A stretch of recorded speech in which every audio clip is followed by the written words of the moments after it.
through your freedom. What a great honor to be able to introduce for the first time ever anywhere the 45th President of the United States of America. Well, hello everyone, and welcome back to the Prepared Mind channel. Yes, folks, it's in view. It's in full plain view for all of us to see, and as such, we should be talking about it and sharing it. It's no longer a joke. It's not a far future prediction. It is our reality. We need to look at it. We need to accept it. We need to take action. Prep to action. From beginning to end, get prepared, get trained, understand, come to terms with what is happening.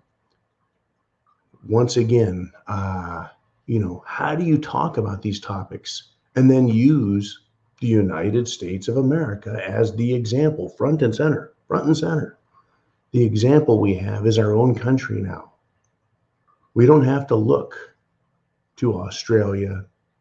We don't have to look to Europe.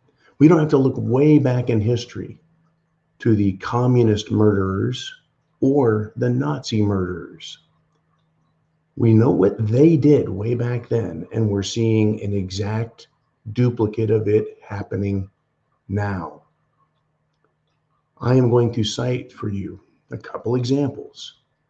And we really, all of us, need to say, not only were we right, not only were we way ahead of the curve,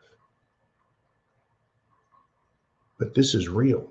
And we need to take affirmative action that is positive to help defend ourselves, our families, our communities, our state, right? Defend our nation against this insidious cancer that's growing inside of it. The Department of Justice. At the U.S. level, folks, that's under the United States Attorney General's office.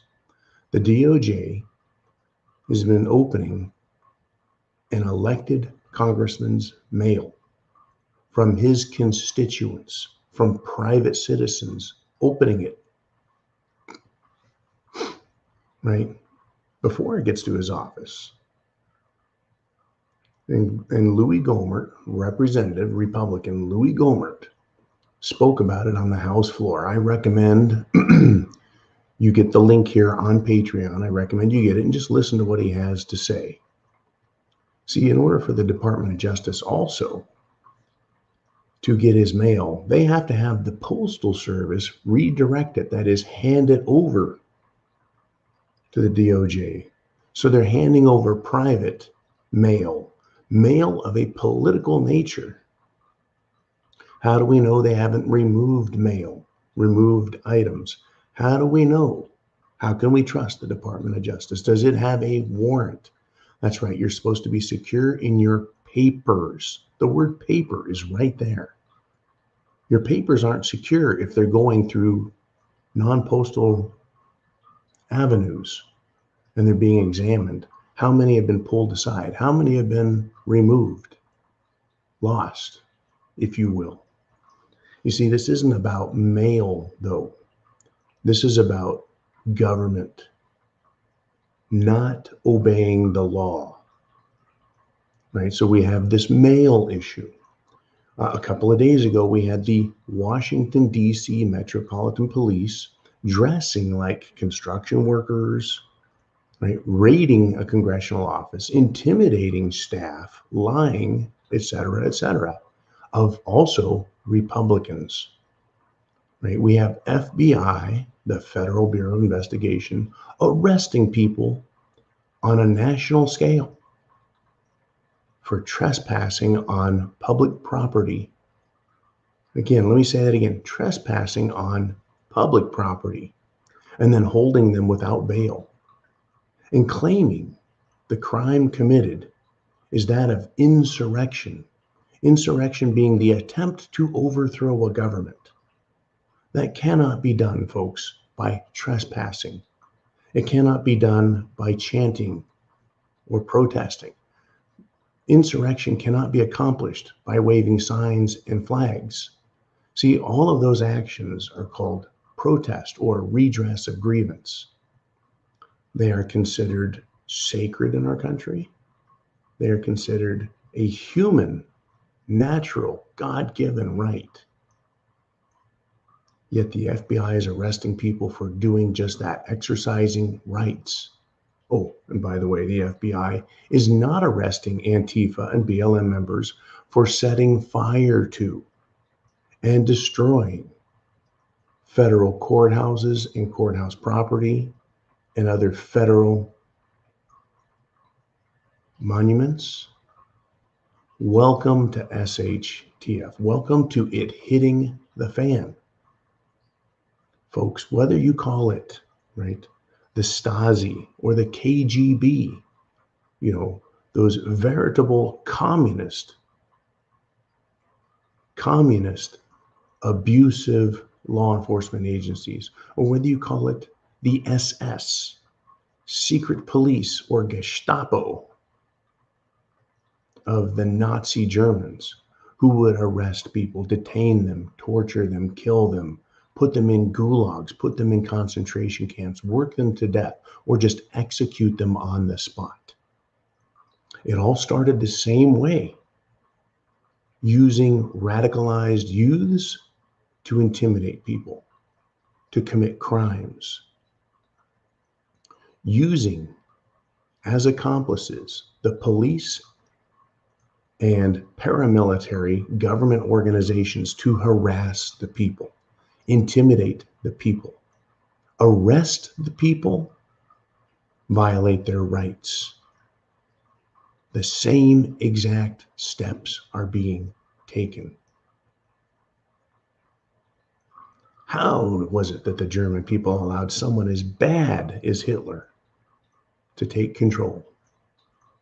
Why? How did the Russian nation allow communists to run rampant, run over the top of the government, take control? Because that's what communists do. And that's what radical fascists do. Well, yeah, communism's radical also. So now, today, just leaving Canada alone, leaving Australia alone, leaving Austria alone, leaving New Zealand alone, leaving parts of Europe, China, and other nations, leaving them out of this. Let's just look at the United States of America. We now have a radicalized youth group or groups. We have academia, both primary and secondary education, pushing Marxism and anti-Americanism. The new form of government cannot be pro-United States of America. It needs to be pro-global, so they must tear everything down. They're doing it through the education system. They're doing it through the legal system. They're doing it with law enforcement. They have the courts and the district attorneys. That's right. Once again, let's look at what all of the lawlessness that went on, Antifa and BLM, in dozens of cities, in hundreds and thousands of instances, holding riots. Protests is what they call them, mostly peaceful, as they set fire, assaulted, burned, looted, and murdered people. And district attorneys let those people go. Folks, this isn't jaywalking. This isn't failing to use a turn signal at an intersection. They were real crimes with real injured parties, both public and private. People were afraid because of the lawlessness that was allowed. And when they were arrested, both the prosecutors and the courts let the accused out. Yeah, let's call them the accused, the alleged felons. They were just let go, charges dropped.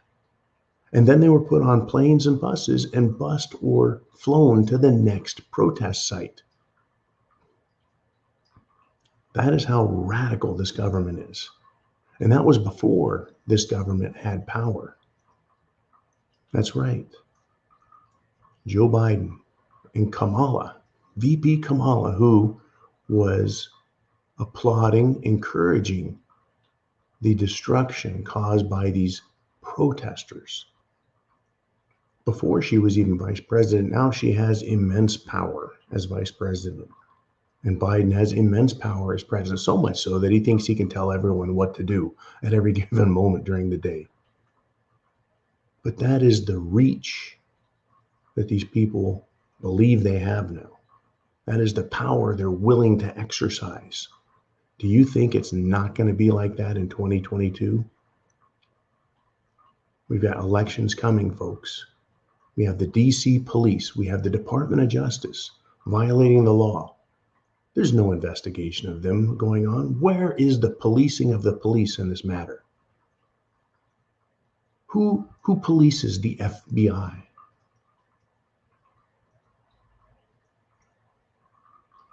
We've got some serious issues out there. I'm not calling for anything dangerous or harmful. I'll get you to ask these questions, What kind of clown government do we have? And there's your satire. What kind of clown government do we have? They can't even read basic English. You got a tyranny, folks. We have a tyranny. We have major corporations pushing the government to sell their products and mandate that people take them. That kind of government is known as social fascism.